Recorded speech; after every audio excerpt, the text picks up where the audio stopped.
नमस्कार निशा blog channel में आप लोग का स्वागत है। मेरा ब्लॉग शुरू से लेकर आखिरी तक जरूर देखना दोस्तों। बहुत प्यारा सा गाना लेके आई, कैसा लगे कमेंट करके जरूर बताना। हमारे राजा का मारा पतली, हमें जिने मारा राजा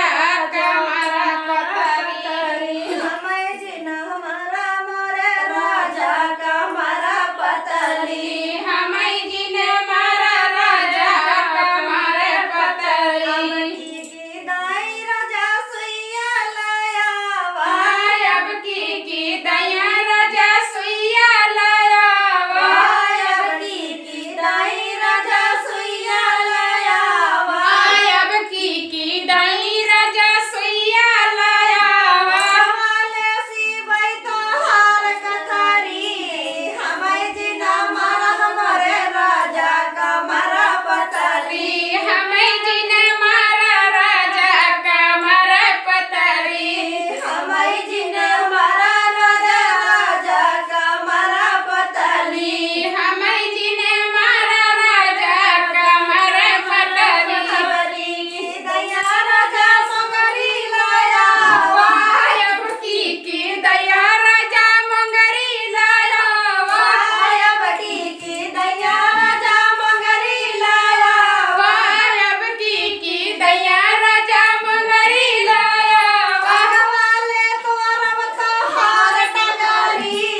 हमें जिन हमारे राजा का मारा पतली, हमें जिने मारा राजा का मारा पतली, हमें जिन हमारा राजा का मारा पतली, हमें जिने मारा राजा का मारा पतली। की दया राजा खुरपी लाया अब की दया राजा खुरपी लाया की दया राजा खुरपी लाया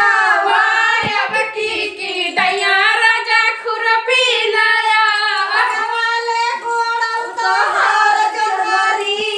हमें जिन हमारे राजा का मारा पतली, हमें जिने मारा राजा का मारा पतली, हमें जिन हमारा राजा का मारा पतली, हमें जिने मारा राजा का मारा पतली।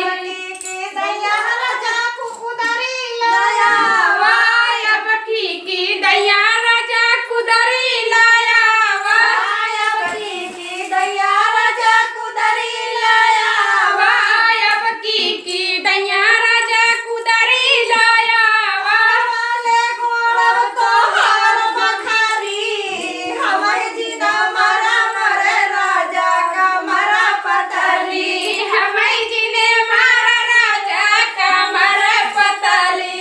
हमें जिन हमारा राजा का मारा पतली, हमें जिने मारा राजा का मारा पतली। कैसा लगा दोस्तों? नाचते नाचते थक गए। कैसा लगा? और दोस्तों इसी ब्लॉग में दूसरा गाना मैं फिर सुनाने जा रही हूँ।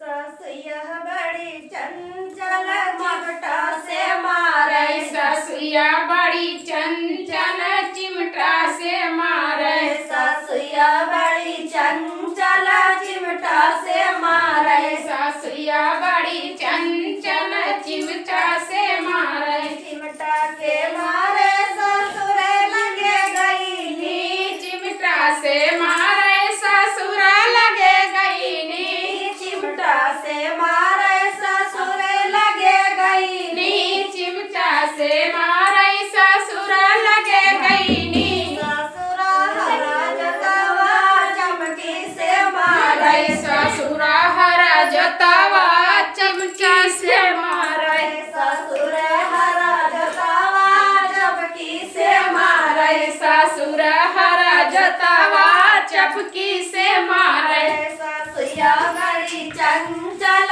चिमटा से मारे मारे, ससुया बड़ी चंचल चिमटा से मारे, ससुया बड़ी चंचल चिमटा से मारे, ससुया बड़ी चंचल चिमटा से मारे, चिमटा